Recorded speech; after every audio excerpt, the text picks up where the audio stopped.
Hello, welcome to another episode of Azure Community and Trust. And in this episode, we have two amazing community guests here, and including Azure Networking. I'm with my co-host for this episode, Alan Cannon. Alan?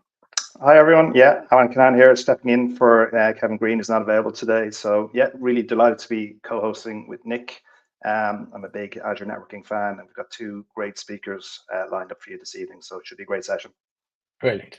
So let us just do some housekeeping. Okay, I shared my.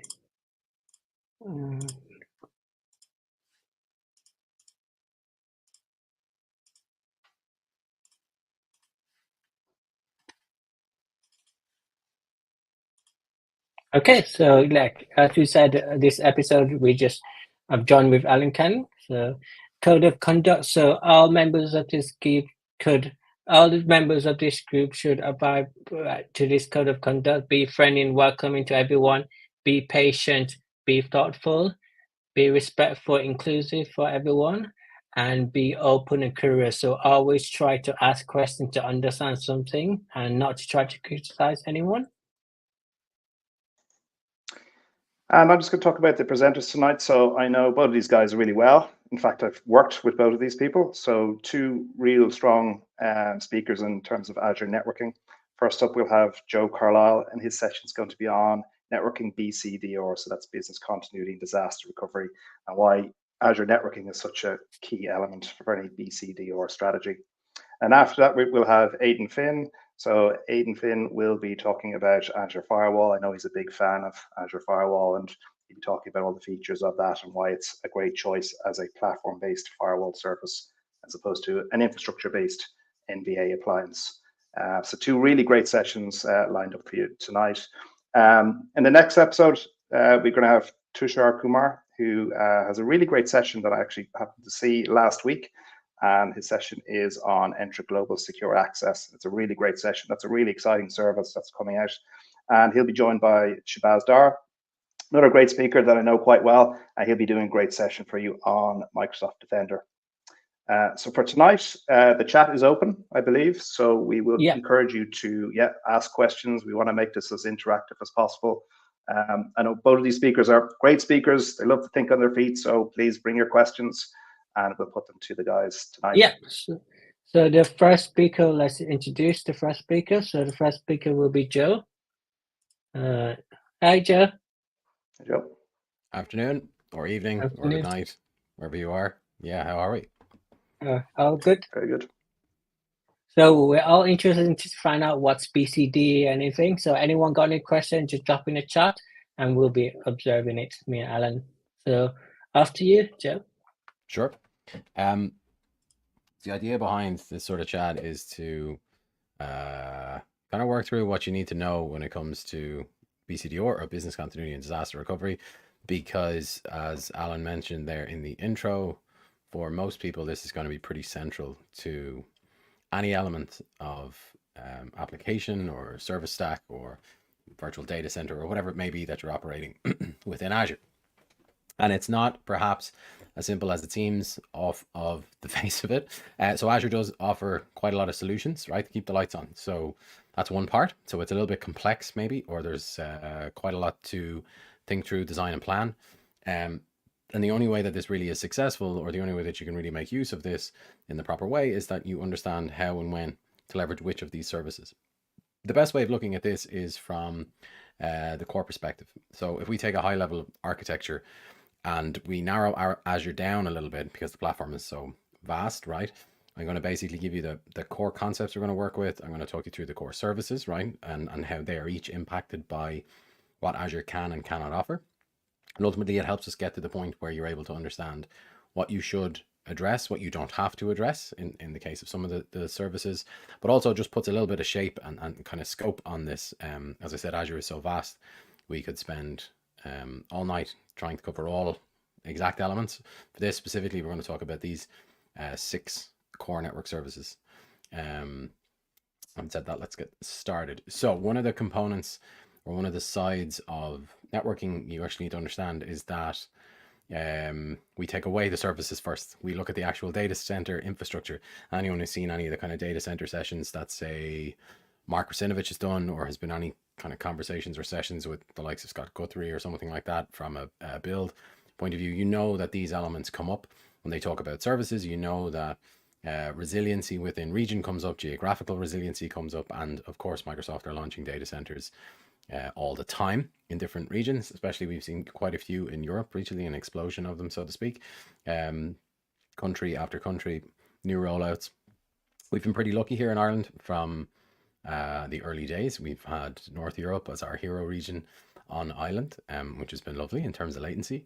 And it was one of the first to get availability zones too. So we've had that in region resiliency capability. So for anyone who doesn't fully understand it or for familiarity with it, multiple regions, North Europe, West Europe. Within region, there is a whole load of data centers. It's not just one. And what they decided to do over the last number of years was increase that resiliency by grouping those data centers into availability zones. So you would have that capability within region to choose a zone, or to be, you know, you don't care about the zone, you can just use whatever one's available. And then you always have a second region to use. So North Europe, 3 zones, West Europe, 3 zones. Overall, you have 6 zones of usage if you go for full geographical redundancy, but ultimately within region you have zones. And that's one of the concepts here, is to understand what a region is, so the likes of North and West Europe, and what a zone is. So it's physically separate locations, but in the same region. Some services are automatic for that, some services aren't. I'm going to talk about that in a little bit. But there are 2 foundational elements to understand here, core concepts when it comes to actual resiliency within Azure regions and the data centers. Okay, so now that we got the very basic element covered, let's talk about the networking architecture, because this becomes relevant to how we talk about what comes next.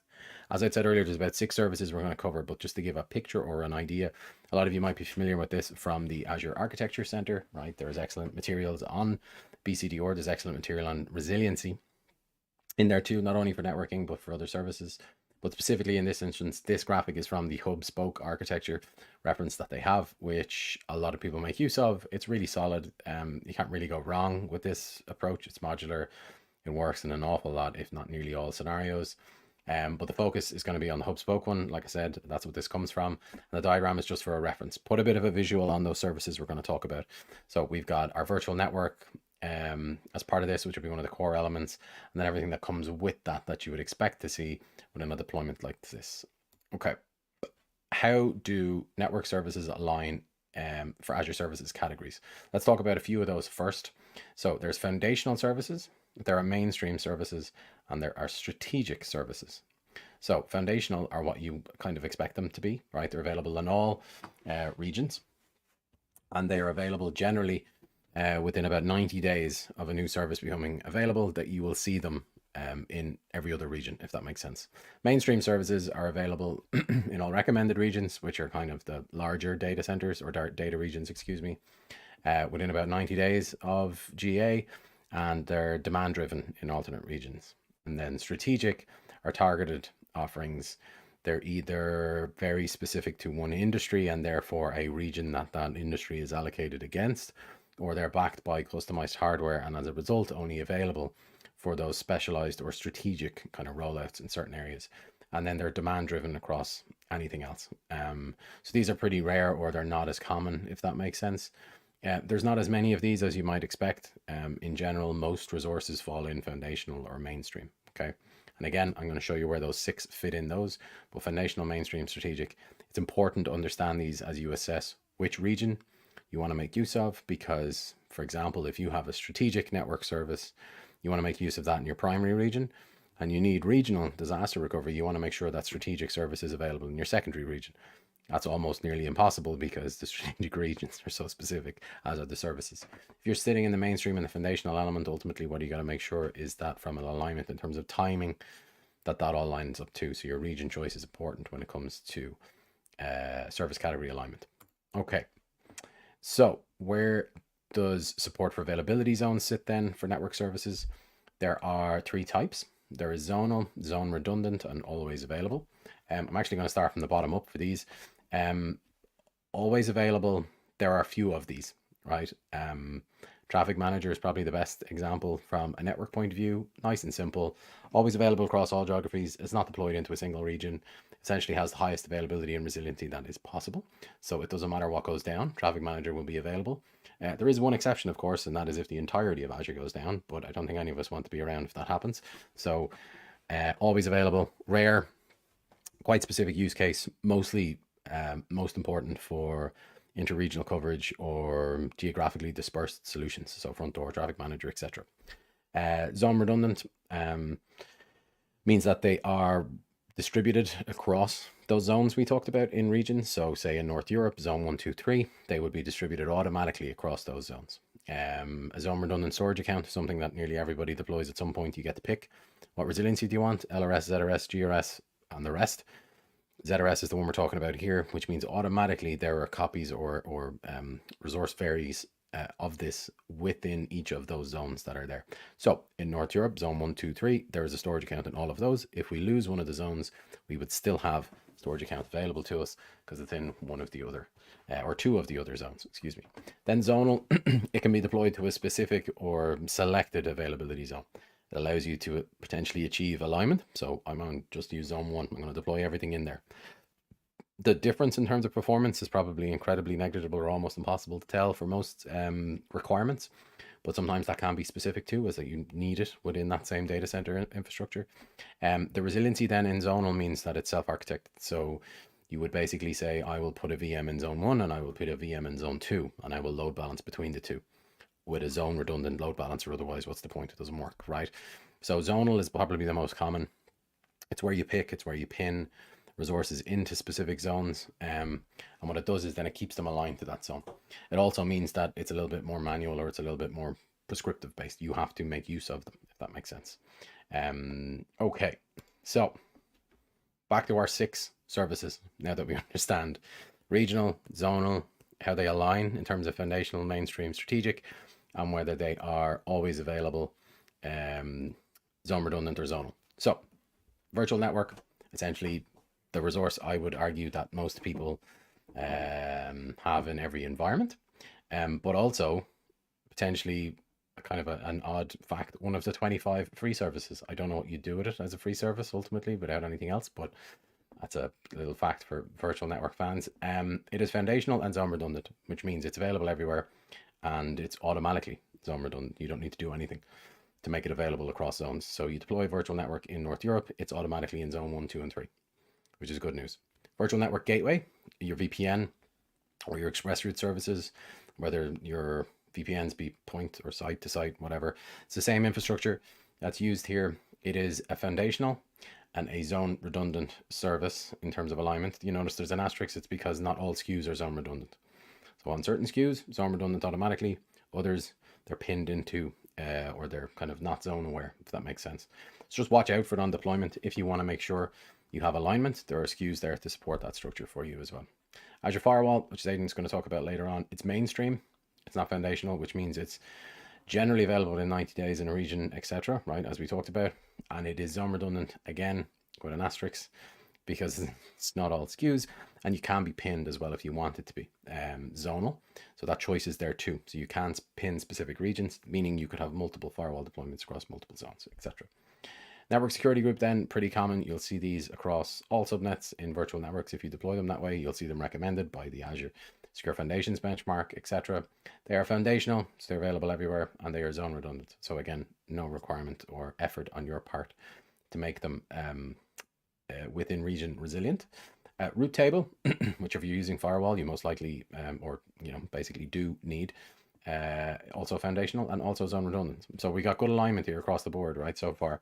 And then finally, a public IP, which you need to use an Azure Firewall, which you need to use a virtual network gateway. And I hope you don't attach directly to your virtual machines. Foundational, as expected, zonal and zone redundant. So we can pin them into specific zones.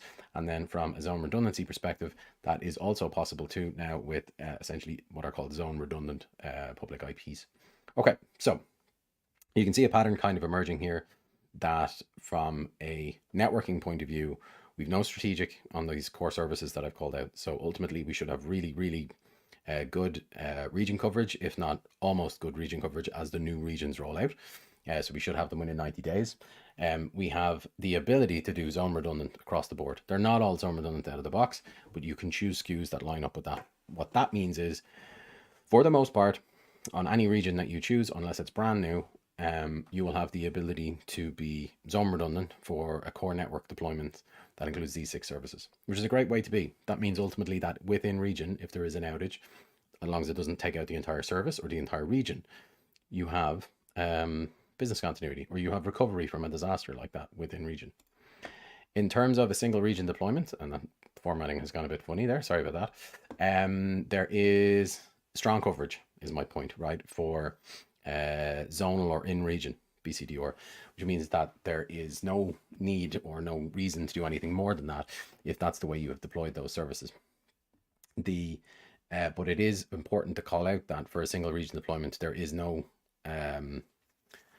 regionally resilient services that we talked about. I mean, we did talk about the always available ones, but from our core architecture, there's nothing here that's resilient to a regional outage. So if we lose North Europe, all 6 are gone, if that's where they're deployed, right? So that is something to keep in mind.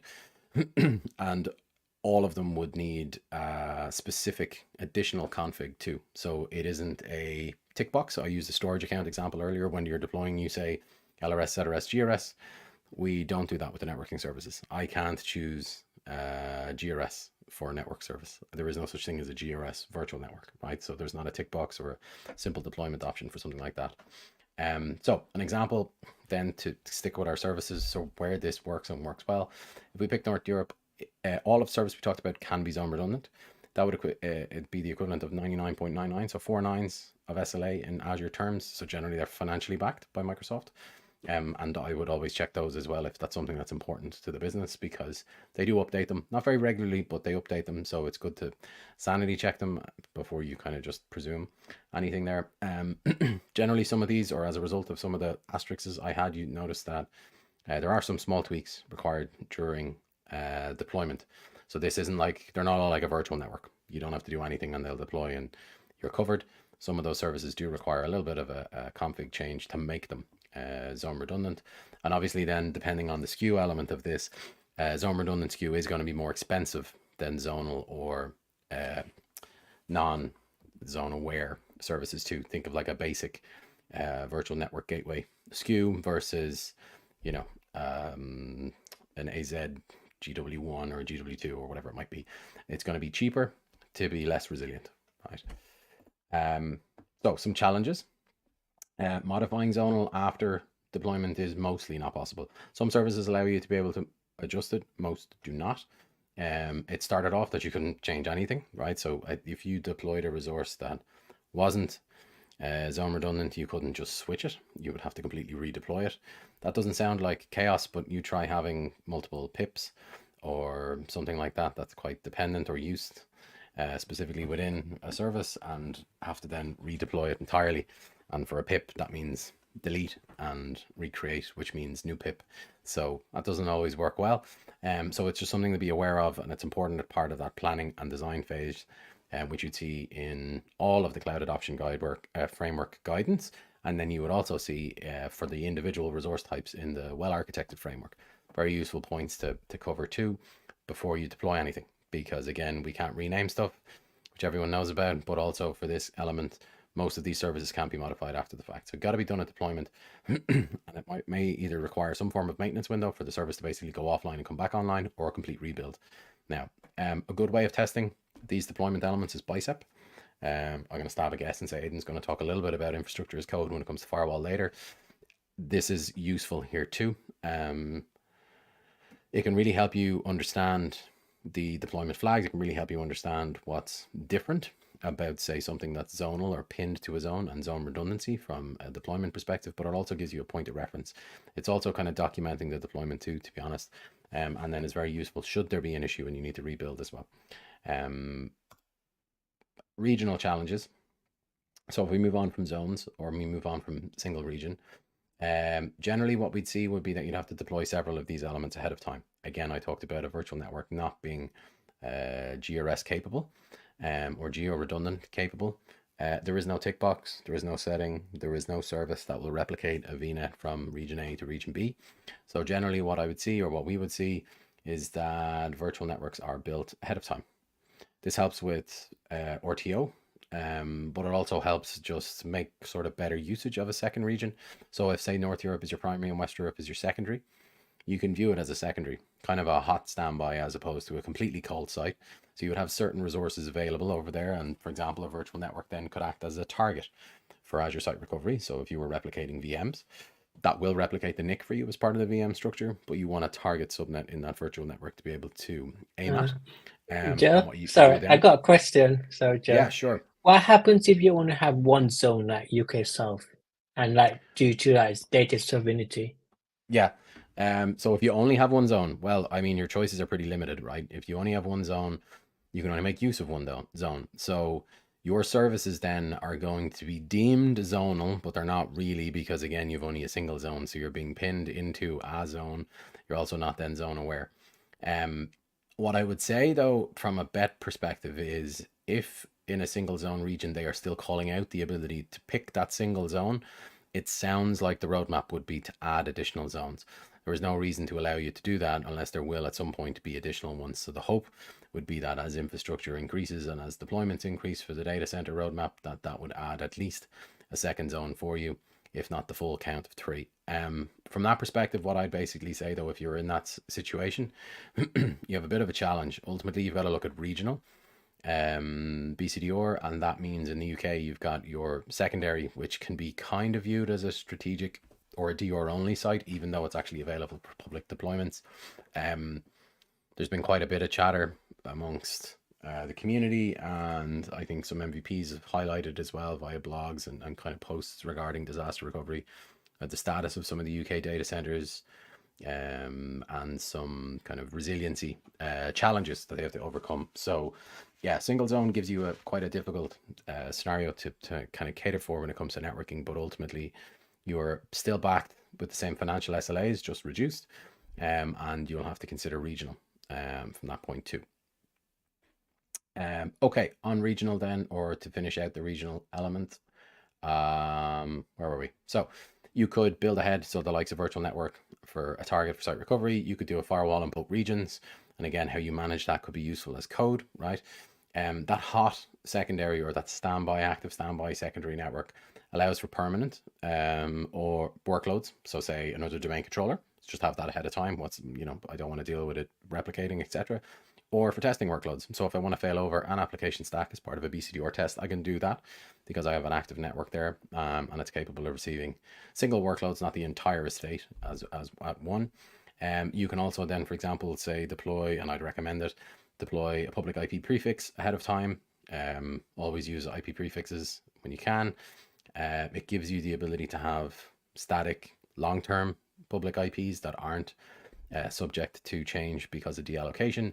It also means that from an allow list perspective, or from working with vendors or partners, you have a consistent IP pane to give them. You can say, these are all my IPs. This is for all my regions. Please allow them all, because I might have to use one or the other due to a change or an outage. And then obviously you can then change or plan your testing. You can plan your required changes and keep everything up to date, like runbooks, etc., for DR testing, all based on that configuration. And then you can use the primary site to influence the secondary and mim that as much as possible. In terms of unavoidable issues or significant challenges, this action is required at time of deployment. So that would be my recommendation. Even if it is possible to change it later, don't try and do it at deployment, right? Make it part of your design decisions, make it part of your architecture from that discussion point right through to deployment. And obviously the SKU cost component, make sure that from a budget perspective, you understand the impact if it is something you're going to change, and make sure you're including those SKU costs when you're trying to create budgets for your application stack or your rollout or your deployment or whatever it is. Make sure that if you need zone redundancy, for example, that you're including a SKU that is zone redundant, you're not surprised by it later and have a bit of sticker shock. The configuration though for networking is fairly simple and probably shouldn't pose any challenges, but these are issues you got to deal with early, as a result, unavoidable. Regional, the complexity of running 2 regions is quite tricky. The lack of replication methods for all services, or the variation of them. So again, we'll use our storage account. We can tick a box at deployment. We can now actually tick a box after deployment too with storage accounts and change them to GRS. That means it replicates across. Also means I can't test it. So I go to read out only GRS, which means I now have the ability to test via the second copy, but to initiate a planned failover, etc., can be a bit of a challenge. Whereas with site recovery for VMs, I can do that. I can replicate the VM region to region. I can initiate a test failover, etc. An SQL server or an Azure SQL instance, I don't use site recovery. I use its own built-in regional recovery, I suppose call it infrastructure or service, which allows me to do GRS or a replicated server. It creates a new one on the far side, replicates the data across. So that's just 3 resources and we're already at 3 services. VNet, I have no GRS button, I have no GRS choice, I have no replication service, so I've got to build it ahead, or I've got to build it at deployment time. So, you know, it compounds, and this is unavoidable, unfortunately, when it comes to regional redundancy. Firewall is another one for replication, right? It goes on and on and on. So that just compounds in terms of a problem. And then the cost of having 2 footprints. So if you do want to run an active secondary in that way, it can in theory double your network costs if you go for a full replication of an active site. But at the same time, from an advice point of view, that's only a challenge before there's an outage. Budget is unlimited, right? If North Europe goes down, any money, please, to stand me back up in West Europe so that I'm not completely down. But after the fact doesn't help. So some of this just comes into planning, right? And understanding the costs is much more beneficial than being surprised. The last or closing recommendation then, zone redundancy for a standard footprint is achievable and recommended, right? That's just, I suppose, an outright recommendation. And again, we're sticking to the 6 we talked about. I know there are a couple that are a bit more challenging and have no capability, but it does provide a reliable solution. So if you stick with the native services, you stick with the core services, and that can do what you need it to do, zone redundancy is a really, really strong position to be in when it comes to an Azure data region. And if you don't have zone redundancy, I'm sorry, I can't do anything about it. For regional, build ahead to mirror the primary, as in where it makes sense, build the resources ahead of time, use it as an active secondary, don't rely on it as a complete cold standby that everything has to come up as one. It would give you a much more robust, it'll give you a much more reliable system, and the cost is so useful to have and budget for, because that individual application testing or that ability to run secondary workloads to test your services and recovery is invaluable and so important when it comes to BCDR. One last one, I suppose, which is just from anything in this space, please test it, right? Don't have an outage be your test. I have a strange anecdote about a guy who used to manage backups when I worked the help desk, and there was an outage and some data was missing and he was asked to recover it. And he genuinely said, I look after the backups. Nobody said anything to me about restoring. So don't be that guy or don't be that person. Make sure that from a redundancy perspective or recoverability perspective, it's something you've tested ahead of time and are completely relying on what you think is good architecture, and then be surprised when it doesn't work. So yeah, that is me. So let me see, where are our comments in chat and see how everybody is getting on. We got Alan. Some redundancy for region secondary. Just so one question, Joe. It's probably more for Aidan's session later on. It was about Azure Front Door and Azure Firewall. Yeah. So not clear. I presume he's talking about how do you use the 2 services, Front Door first and then Azure Firewall behind it. Yeah. But I don't know if you have any comments on that, or we can leave it to Aidan's session. If you've ever seen that config in the real world? I don't actually think I have. I think generally what I've seen, I'm trying to think of a purpose to tie the 2 together. There is a fully supported architecture with multiple choices for firewall and app gateway, where you could go double zone redundant, no problem, and either put app gateway in front or behind. But with front door, if you were to use that, I mean, maybe for the caching component, but ultimately your challenge is you're not getting, you have to do the DNAT on the firewall. And that seems like a redundant use of front door for me then. And a bit of a challenge realistically from an architecture perspective to support. But I'd have to see this, maybe the specific application architecture warrants it. But no, I've never seen that in I think anything outside of some sort of odd concept. Yeah. I've only ever seen firewall and application gateway. Aidan wants to jump in here, I think. Aidan, have you seen this before? Azure front door in front of Azure Firewall? No, and it makes no sense. Sorry, DS. From an architecture point of view, the two are kind of compatible and incompatible at the same time, and they serve two different purposes. So even this morning, I was looking at Azure Firewall documentation from Microsoft, doing a report for a customer, and when they're talking about the rules, they say, you know, we've got network rules for doing this, we've got application rules for doing this. You know, if you want to publish websites, use a WAF, use a web application firewall. And as Joe mentioned, you know, you can put your application gateway with the WAF functionality in front of the Azure Firewall, and then you can route through the Azure Firewall. So if you don't need to do end-to-end encryption, for example, you could terminate your SSL on the application gateway and then route through the Azure Firewall to get to your backends if you don't have any data regulation requirements, and let IDPS actually have a second look at the streams that are coming through, because these days we have so many overrides on the WAF because of false positives. It's nice to let IDPS to have a second look at what's passing through. Whereas front door, because it doesn't have a network backend, it can't really integrate. And as Joe said, you'd have to DNAT the traffic in through the public IP address of the firewall, and that's going to have scalability issues. So if you're running a single SaaS application, or a handful of SaaS applications, that might work. If you're the typical medium large enterprise where you could be running 20 hundreds of web applications, that's not going to scale. Realistically, can we do 250 TCP/80s and TCP 443s in the Azure Firewall? Yes. Would it be pretty? No. It's not a good architecture. Terminate your web stuff using the app gateway and then route through. Imagine.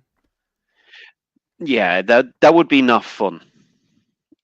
Is the best way of dealing with it or saying it. It would kind of suck. And you'd probably start discovering new things. There's a phrase I used to use when I was talking to people about Hyper-V, which is, don't be the first person to do something. If there's a road through the jungle, use the road. Don't take out your machete and start making your own footpath, because you're going to be bitten by snakes and covered in thorns. Weird spiders are going to start crawling in your ears. Somebody asked me about slides, I think, guys. Yeah, I can definitely share them. I'll figure out with Nick how I do that, but yeah, we'll definitely do that. It's not a problem. Guys, I've one more question on this one, just in terms of, we all would use availability sets before availability zones were even a thing. Those of us who are earlier adopters of Azure, are they going to disappear? Like, I know Microsoft wants to have availability zones in every region eventually. Are availability sets going to disappear completely over time? And I know you can move from availability sets to availability zones, but it's a VM migration, right? You have to replicate your VMs into availability zones. Is that process going to become easier, do you think? Or just because there'll be a lot of people with footprints out there in availability sets who never made that move to availability zones, now they possibly can. Just any thoughts on that, either of you? I still see them quite a bit on third-party NVA architectures. So you go to the marketplace to deploy an NVA from any of the providers, and you'll generally get a couple of choices on either resiliency or SKU or whatever it might be. Some of them might have updated them, but still very recently, a lot had availability set as the in-region resiliency, which is fine in one way, but you're losing half a point and not really gaining anything. There's a potential argument, I suppose, for being in the same zone could be arguably more performant, but I'd really like to see how much of a performance hit you get, because I'd rather be 4.9 resilient than 3 nines and a 5 on my firewall architecture. In terms of making it simpler, I don't really know if they can, to be honest. Basically, like, if you look at the core architecture, I think it's a bit of a challenge. I think the ability to do it a bit more online would be nice, but I don't think they're going to go away. I don't know why they'd remove quite a clever little resiliency service within a zone, because you still might have the scenario where, for example, you want to do you don't want to leave region, or maybe you can't leave region, and you need your resiliency to maximize your zonal capabilities. So what you do is you deploy everything into zone 1, and in there you use availability sets to give yourself domain and fault redundancy, and then you replicate the zone 2 and you do the same over there. So all of a sudden your two regions are 2 zones rather than 2 data regions, and you get not as much resiliency and obviously no regional coverage, but it does give you the flexibility to have that coverage across region. Zonal replication and recovery is an interesting introduction for me, at least in terms of opinion on backup and site recovery. But with the capability there, I don't know why they'd cut off one of the older and arguably most clever little kind of resiliency features. And I don't know if they can make it simpler. So yeah, I just like to see it not be the default choice anymore. That would be good. And if people could sort of make use of zones where they have them, that'd be great. But yeah, not sure it's going away anytime soon. That's good to hear. Yeah, and it's I don't think they ever brought in that networking charge. It was going to be a charge, I think, for networking costs on availability zones. Zone to zone. That never came in, I think, did it? I've never seen it show up as a meter ID or anything like that. So I'd imagine they won't. I know they were going to introduce pricing, but they never did, I don't think. Yeah, I mean, that's happened a couple of times in terms of services for how they're going to be costed or how they're going to be charged. Sometimes it's maybe just too difficult to justify. And I think we'll probably see more of the likes of kind of bandwidth or egress charges, etc. They'll all be modified a little bit as they try and adapt to other areas. Even inter-region, I'd say, should either come down or disappear, because when they hammer in the recommendation, it's pretty hard to say you should do this and then say also we're going to charge you a lot to do it. Kind of feels like double charging in a way, right? So site recovery can be a bit tricky when you look at all the costs as opposed to just the cost per instance, which is a lot of, sometimes people get caught with budget for that by mistake. So yeah, I've never seen a meter ID for it. I hope they don't introduce it. It'll be incredibly annoying. Absolutely. Cool. I don't think we've any more questions, Nick. I didn't see any new ones come in. So. No one more question. Perfect. Okay. Yeah, that's it. Sounds good. We hand it over to Aidan. Thanks, Joe, all. thanks a million for your session. Really enjoyed it. You're well done, Joe. Thanks, Joe. Right. Yeah. Let's see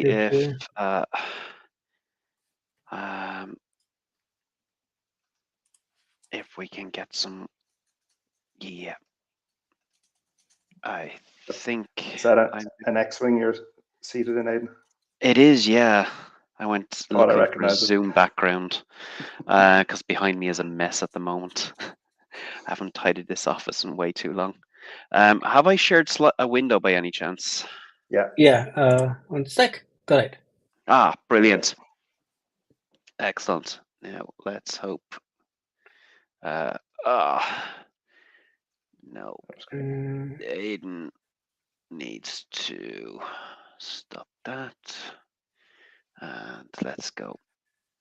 Oh, why are you going to there? Let's try there. Eventually we'll get this right, guys. Sorry. All right. This is being annoying. There we go. There we go. Right. So, I was asked to talk a little bit about Azure Firewall, so I'll give you my favorite topic about Azure Firewall. It is the legacy firewall killer. So I'm often in a situation where I'm usually, so I work for a company called Innofactor. I work for the Norwegian branch of Innofactor from here in Ireland. And I usually, not always, but I usually get the messy migration projects. And usually some of the first conversations I start having with technical people is what choices are they going to make? So a lot of stuff Joe's been talking about. And then the topic of firewall comes up. And in Norway, the question is, okay, I can run my Palo Alto in Azure, right? And I'll go, yeah, you could, yeah.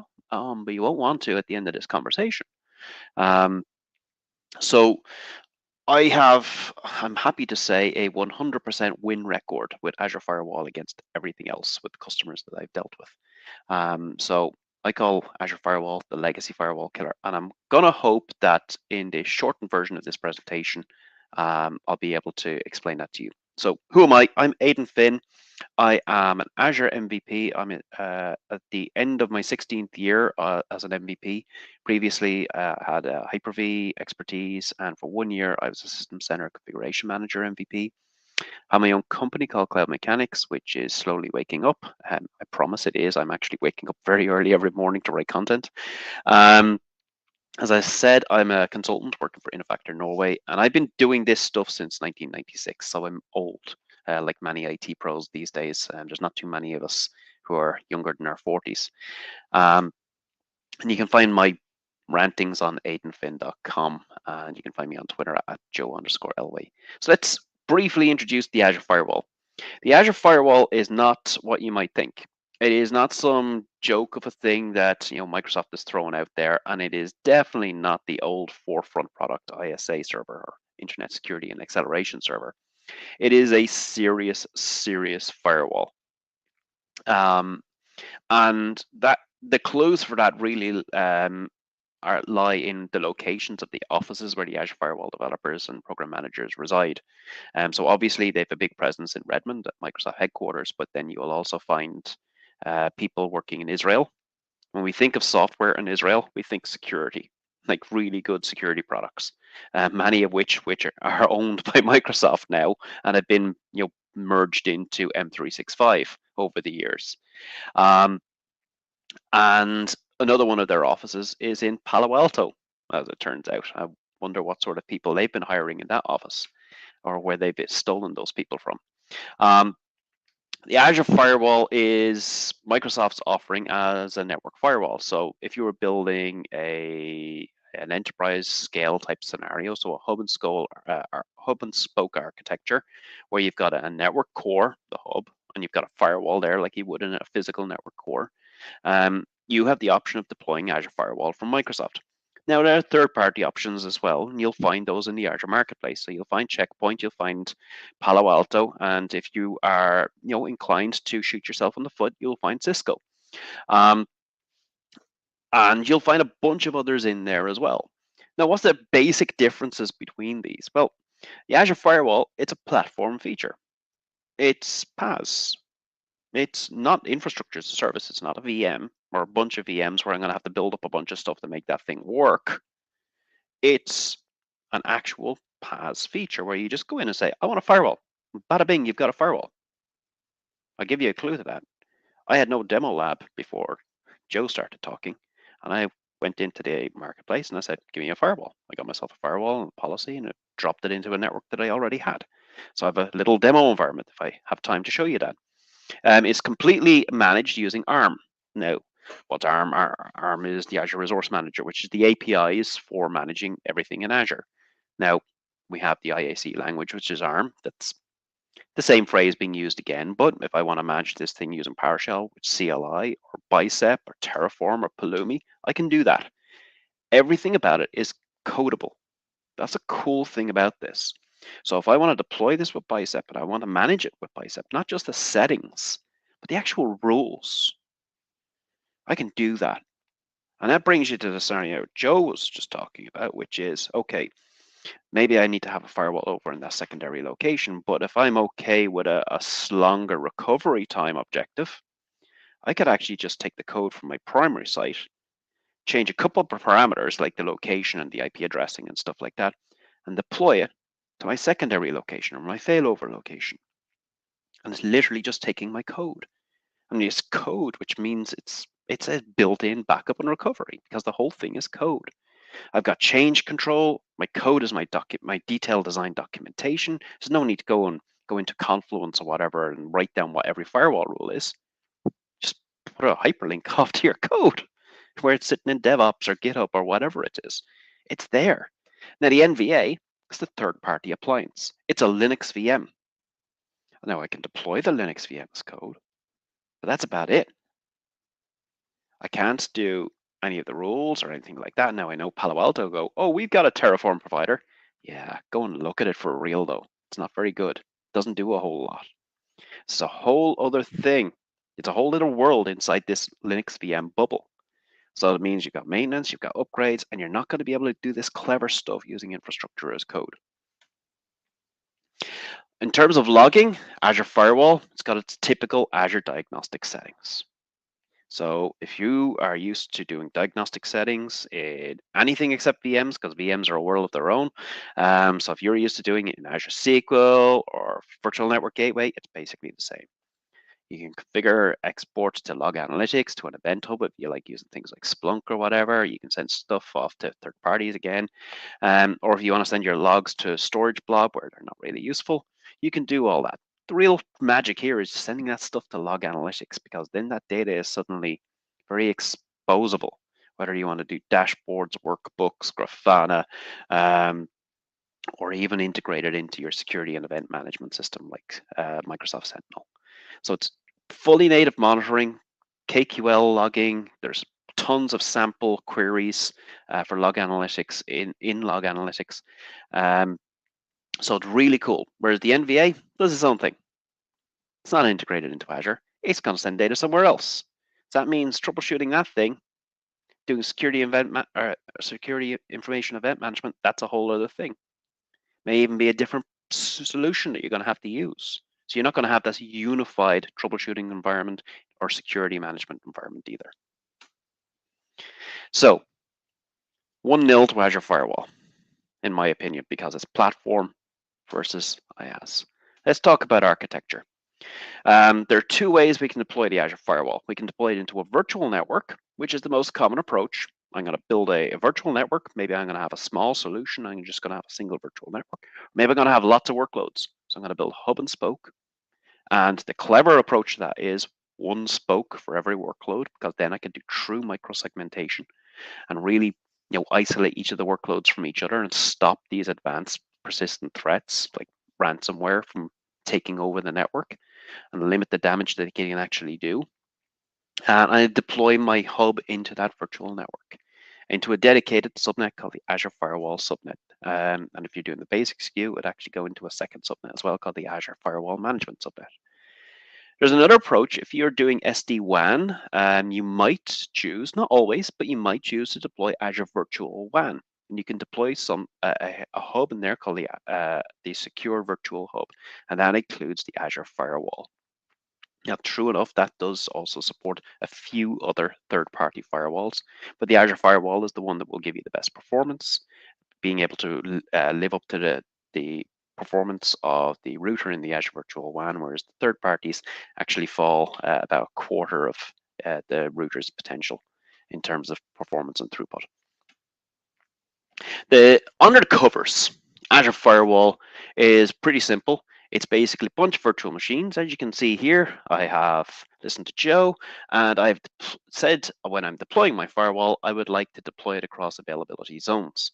Now, if you don't deploy it across availability zones, it will actually deploy using availability sets. So you may have seen in the chat window where I said, some features are actually used by Azure themselves, so availability sets would actually be used under the covers if you were not able to deploy the Azure Firewall across availability zones.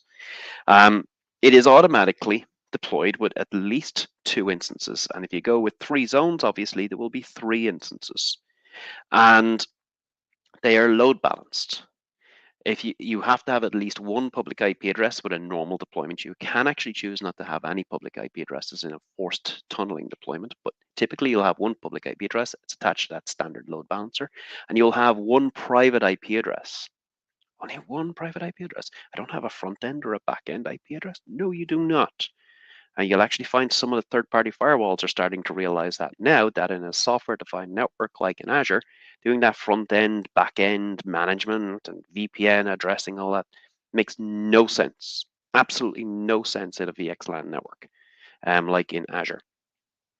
The Azure Firewall automatically scale out and scale in based on demand, and it always has basically a warm-up instance there.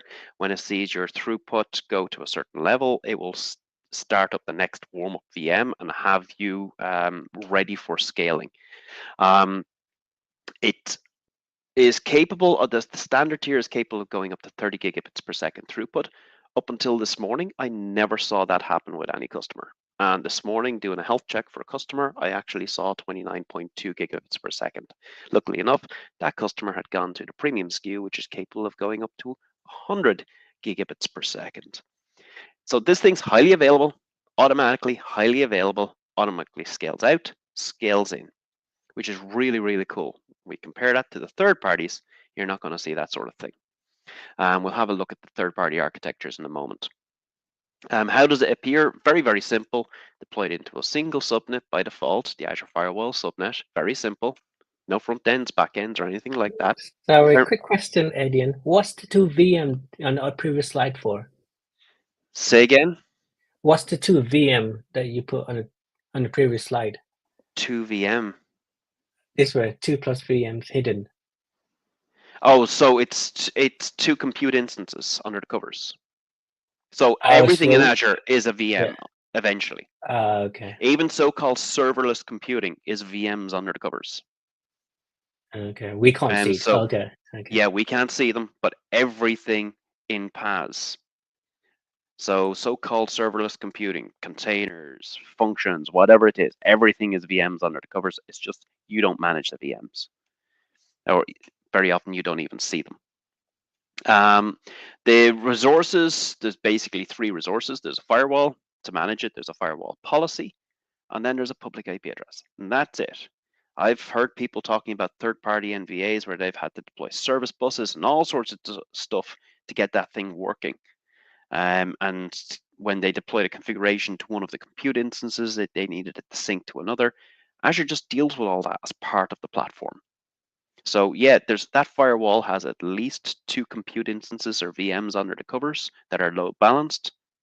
And if you're deploying availability zones, there's 3. And if I push lots of data through it, there's more and more. But I don't see that. I have a firewall. As a person who just wants to manage security, this is perfect. I just want to manage configuration of my firewall, the features of it. I want to manage my firewall rules. I don't want to worry about how that's actually done.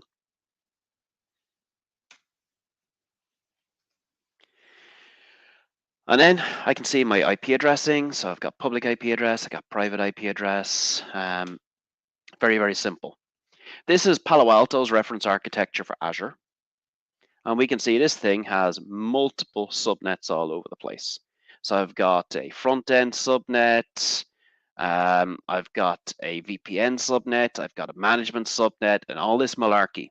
And the reality is, this makes absolutely no sense when you understand how packets go from A to B in a VXLAN network.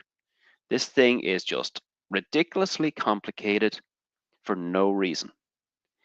Well, actually, there is a reason, because this is how their software works on-prem, where you need to have this sort of design to be able to segment the dirty public internet from, the clean server network and the DMZ and all that stuff. It's done using physical isolation of cables, but we don't have physical isolation using cables in Azure. We live in a software-defined network where by default packets just go from A to B, and we use routing to force packets to go through our firewall.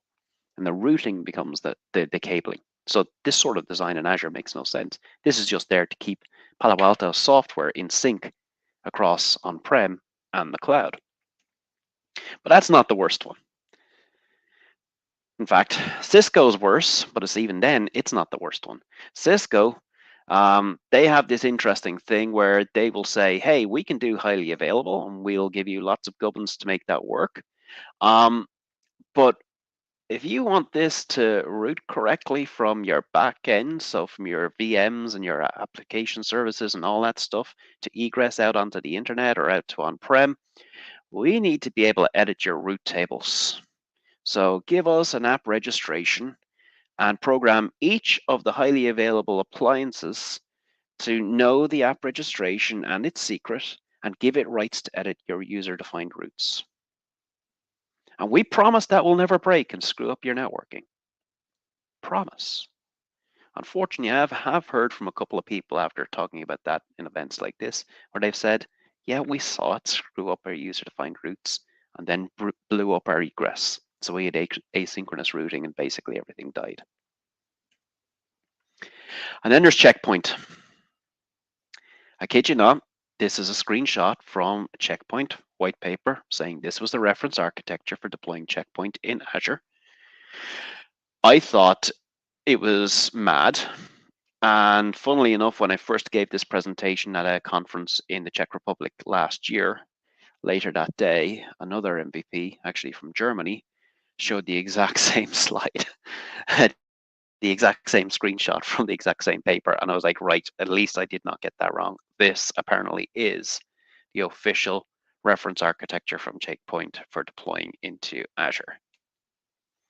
So for me, in terms of architecture and simplicity, Azure Firewall 2, NVAs 0. Skills. Many organizations have a firewall administrator. And I can understand that in on-prem because they're dealing with a Fortinet or Palo Alto or Checkpoint, and there's years of skills there. It's not something where you just walk out and do a 3-day course and come out and go, I am the Fortinet expert, or I am the Palo Alto expert. They have gone on lots of training, and they've done lots of certifications typically, and they have years of experience. And then they become the bottleneck for that company, especially when we go to the cloud. Because when we go to the cloud, we're supposed to have gone through this digital transformation, which isn't changing the technology. The reality of digital transformation is we change how we do things. We change our processes. We're no longer saying, right, Bob is the firewall person, and Mary is the network person, and Sam is the Windows person, and Jessica is the Linux person. No, we're supposed to be completely changing and moving to this kind of a DevOps or even a DevSecOps approach where everybody is working together and working in a more agile way. Now that's a whole other presentation, whole other debate and all that sort of thing.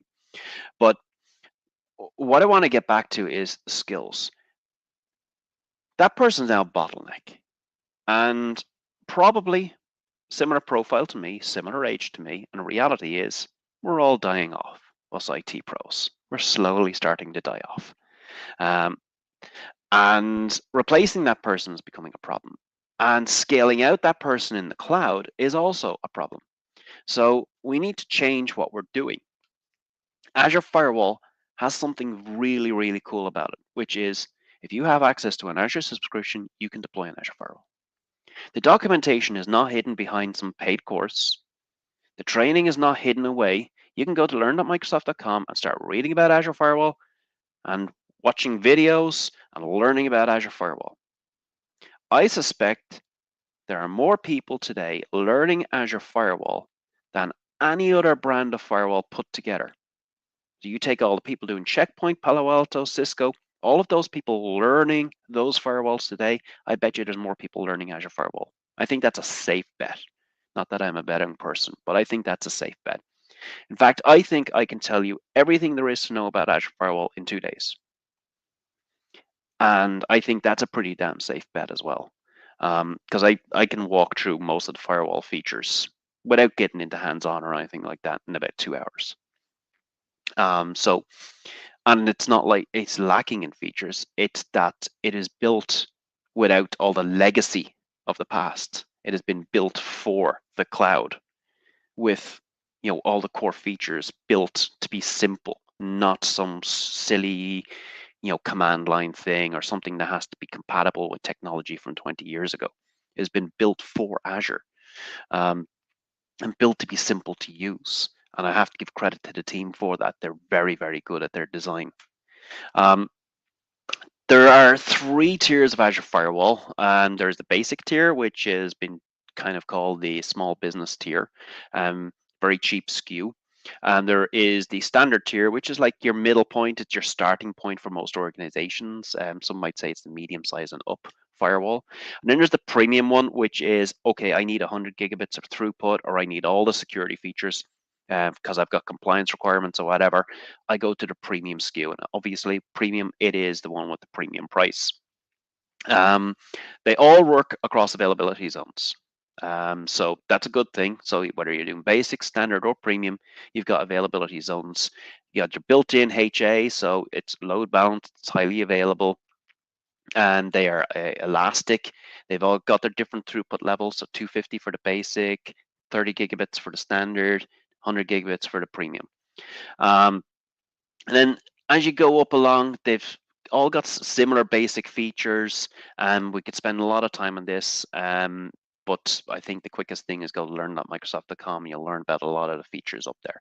But the core thing I want to talk about is it's about 3/4 of the way down. They all support ARM, which basically means you can do your Bicep, your Terraform, your Pulumi, your PowerShell, your CLI. So all completely codable. And lots of cool, interesting features for network design. One of the coolest one is being part of your DNS chain. So you basically can make your Azure Firewall your DNS server, and then it will forward on to whatever your actual DNS servers really are. There was a question earlier on about front door. So I have a slide in here talking about the web application firewall. That functionality is supposed to live elsewhere. And what you find is most enterprises do that. So they may have their checkpoints, their Palo Altos, whatever else, but they don't use those for their web services. What they do is they share out their web services using their NetScalers or their F5 big IPs or whatever it is. They use an actual dedicated web application firewall because that's a special device that's designed to publish those web applications. And as I said earlier in the when we were chatting after Joe's session, we can sit the web application gateway or the application gateway in front of the Azure Firewall, actually be aside and just use routing to route. So when the application gateway wants to get to the web servers, the application servers, it would route through the firewall, and then the firewall can have a second look at that data as well. So we can learn this thing really, really quickly. There's a lot of functionality in this thing. And one of the cool things about the Azure Firewall and even Azure Networking, and I typically start off with this, but I've deliberately not done it today, is that I was never the on-prem networking person. Never. I've never logged into a switch. I've never configured VLANs, but I'm a go-to person for Azure Networking. The customer I'm working for at the moment, who I'm under NDA with and I'm not allowed to talk about, they deliberately hunted me out because I'm an Azure networking person and they knew me. And it's not the first time that's happened. And that's possible because well, I was never really the networking person before, and it's easier to learn Azure networking when you're not the on-prem networking person because the laws of physics are different. But this stuff is so easy to pick up and learn. That's the cool thing about it. I didn't need to be a checkpoint or a Cisco person to learn the Azure Firewall. I just needed to know, okay, I want a firewall rule. What do I need to configure to have a good firewall rule? A source, a destination, port, protocol. That's basically it. And if I know that stuff, the Azure Firewall is really, really simple to learn. That's why Azure Firewall 3, NVA 0. It's a hat trick so far. If we dive a bit deeper, some really cool features in here. Threat intelligence, one I was writing about today. So we can use the security feed from Microsoft, well, the Azure Firewall will, to basically say, hey, we've got a firewall rule that's allowing you to connect to this particular IP address out here, but we know that's a bad IP address. So we can either alert you that there's a bad communication going on here, or we can just dynamically block it, even though there's a firewall rule that allows it. So maybe you've got, allow star from, an Azure Virtual Desktop or a Citrix farm, so people can just browse like they would on their PC. But suddenly they're hitting some rogue IP address. Yeah, we can block that automatically, and threat intelligence does that.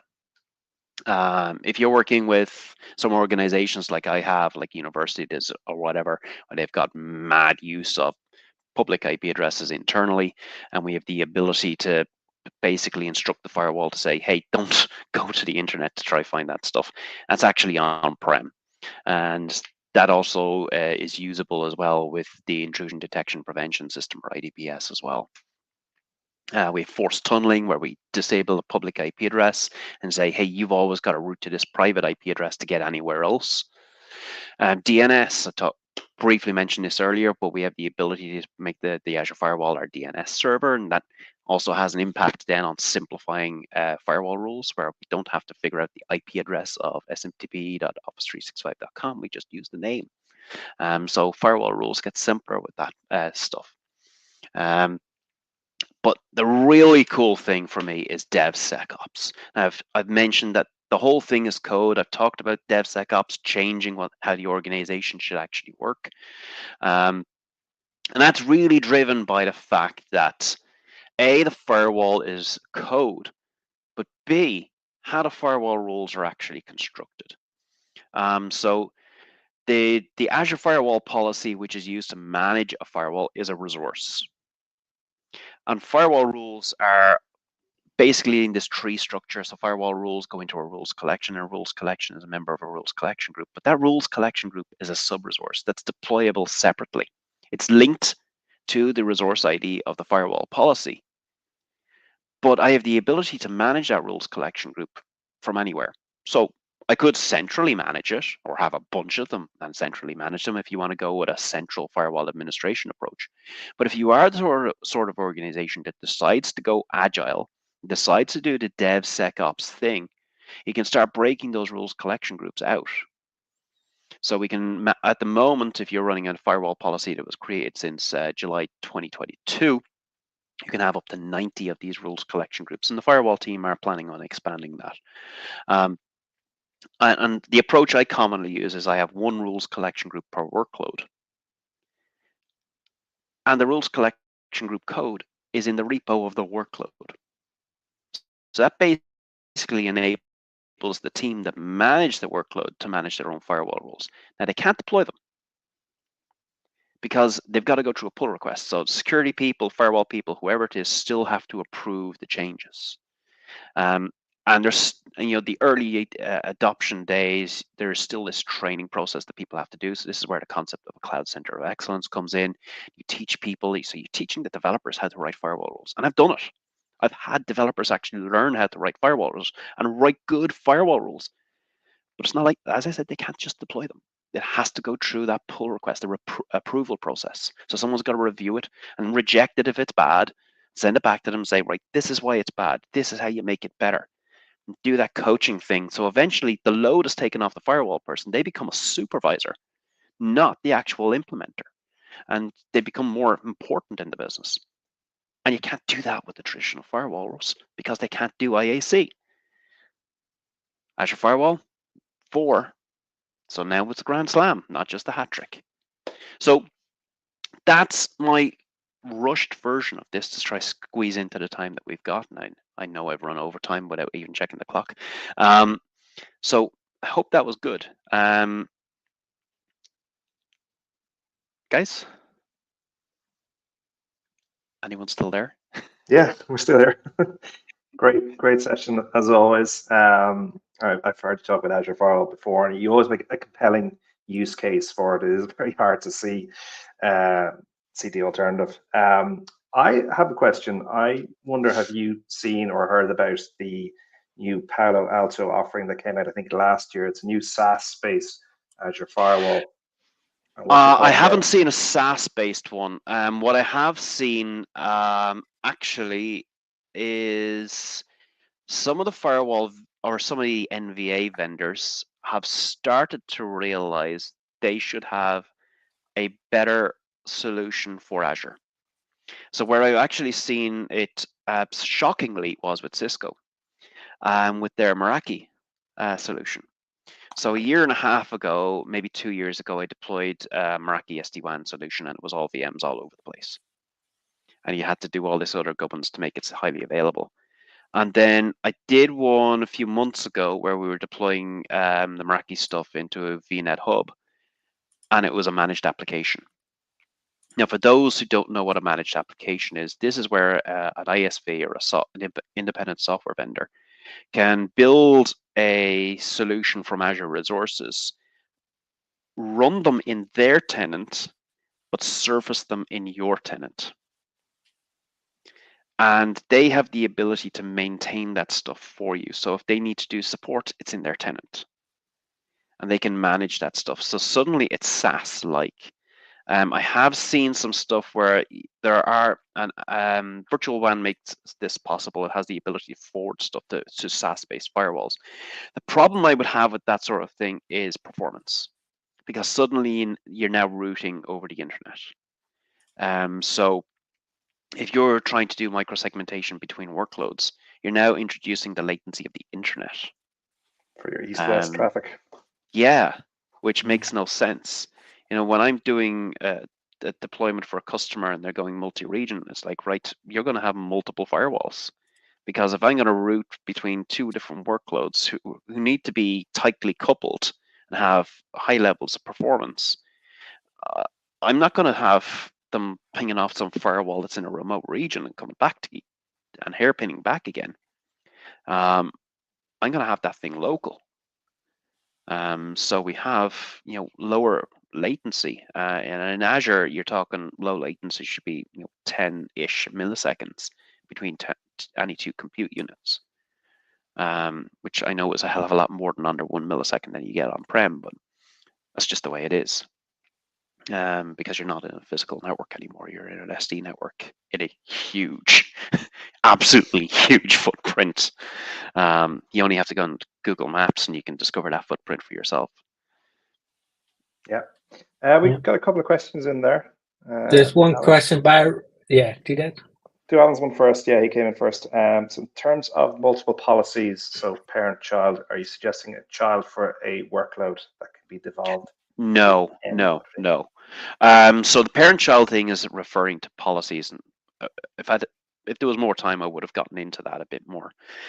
So in the scenario where I've got the parent-child, it's where I have multiple firewalls, so multiple hub and spoke environments, and potentially each firewall has different teams that are actually responsible for them. And then there might be a security team has overall responsibility for all firewalls.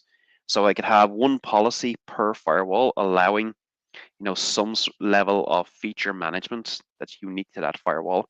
But then I could have a parent firewall that basically says, right, these are the features that we're forcing, or here are the firewall rules that we're forcing on everyone.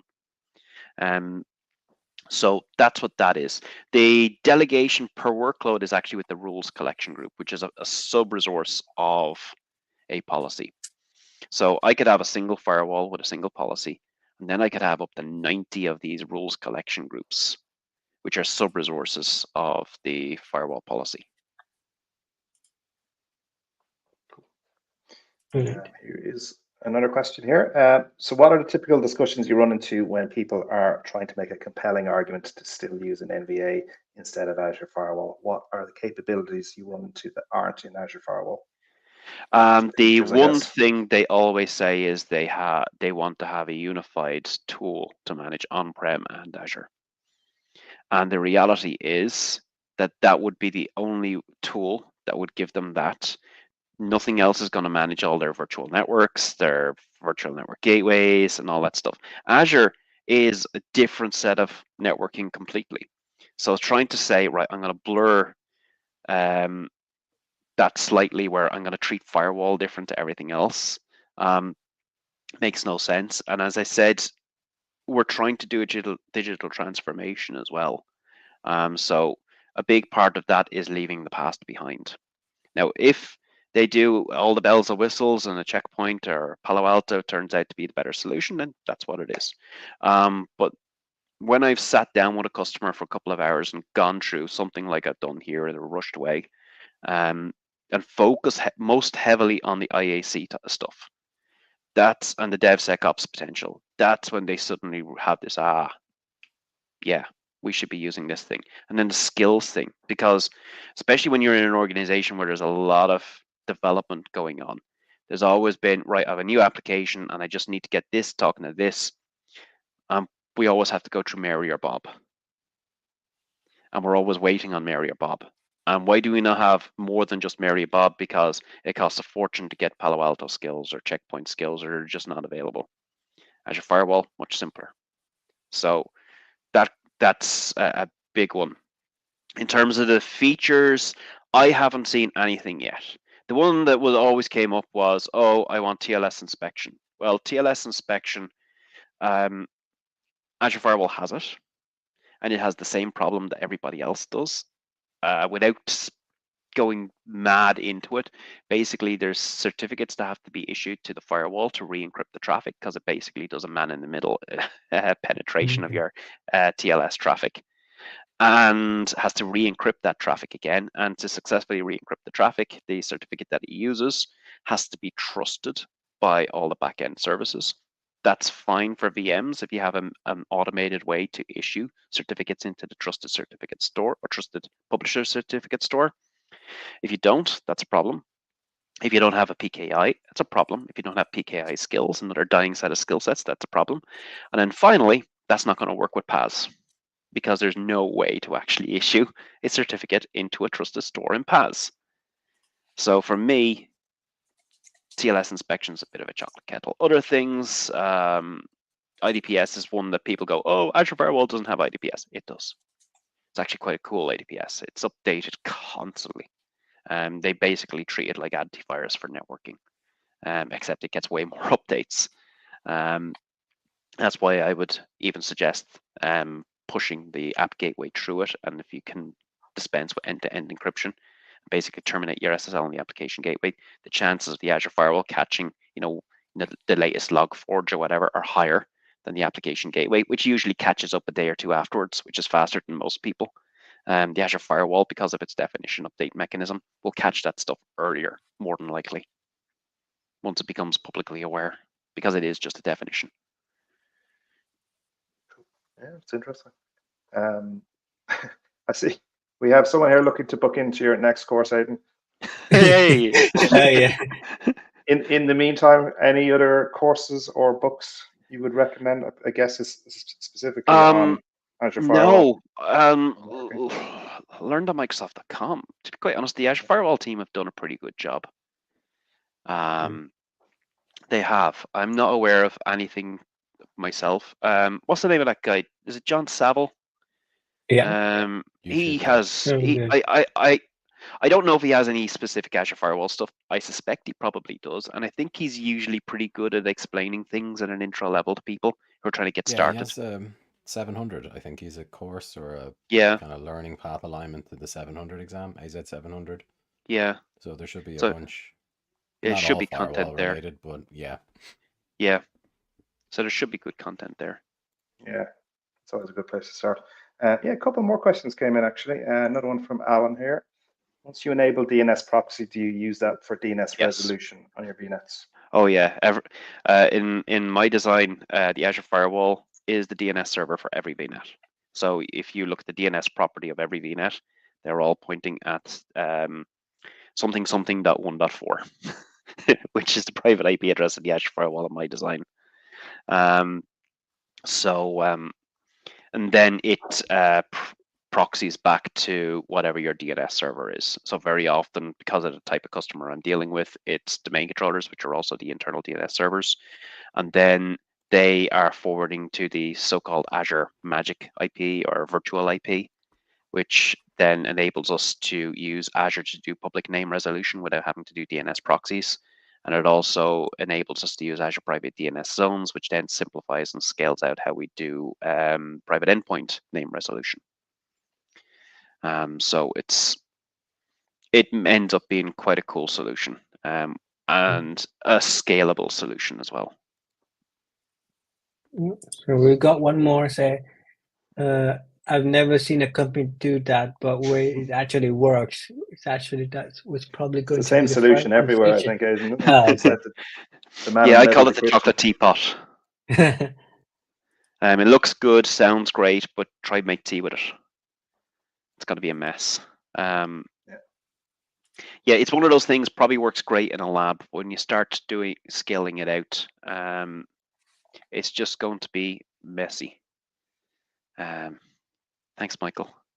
I'm actually writing content on a routing hands-on training course that I'm delivering at a conference in the US in August. I know your answer to this one already. What's PVG? Sorry. Private DNS Zone Resolver. Oh, okay. I don't. And that's kind of ironic because I'm telling you, use platform resource because of IAC. The reason I don't, and a customer who's actually adopted it, it's a customer I'm working with at the moment, and Joe was telling me one reason. This customer I'm working with doesn't care about money. but what they care about is technical features. What's their name, Abe? Could you give me in contact? If I told you, it would totally make sense actually. But they have basically found they're having some technical limitations. The biggest one they're having from a security perspective is logging, because the private DNS resolver doesn't do logging. So they want that from a security perspective. It's a requirement for them.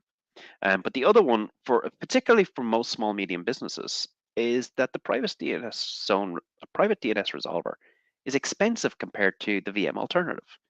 And if we think about the VM alternative, DNS skills, whether it's Windows DNS or bind in Linux, are actually fairly common. They're not a rare skill set. So if you can stand up a couple of B series VMs and deploy them across your availability zones or availability sets, if you don't have a zone available, then you can have a pretty cheap, very, very configurable DNS service. And something that has all the features, bells and whistles, and doesn't have potentially compatibility issues with other things that you might be doing in DNS. Now, I don't know of any compatibility issues with private DNS resolver at this point. But when you start getting into customers like universities who run crazy DNS architectures, I bet you might find some there. But yeah, I know one of my colleagues is working with it at the moment, and he said other than the cost, yeah, it's working great for him. And that's a customer who just has a single internal zone. No craziness or anything like that. But I personally prefer the VMs for that one. That's us. Yeah, it's one of those sorts. I deployed it when it came out just to have a look at it, and it works. It does what it's meant to do, but I say it comes at a cost that you can do quite easily yourself at a much lower cost. But I guess it does solve a problem for some people. Yeah. Cool. Okay, I think that's it for the questions. So, Nick, I'll hand it over to you to sign off. Thank you very much, guys, for great sessions tonight. Really enjoyed them. Thanks. Yeah, it was great. Thanks, guys. Good fun. Thanks. Yeah, enjoyed. Just let me play a little video, and then we can wrap up.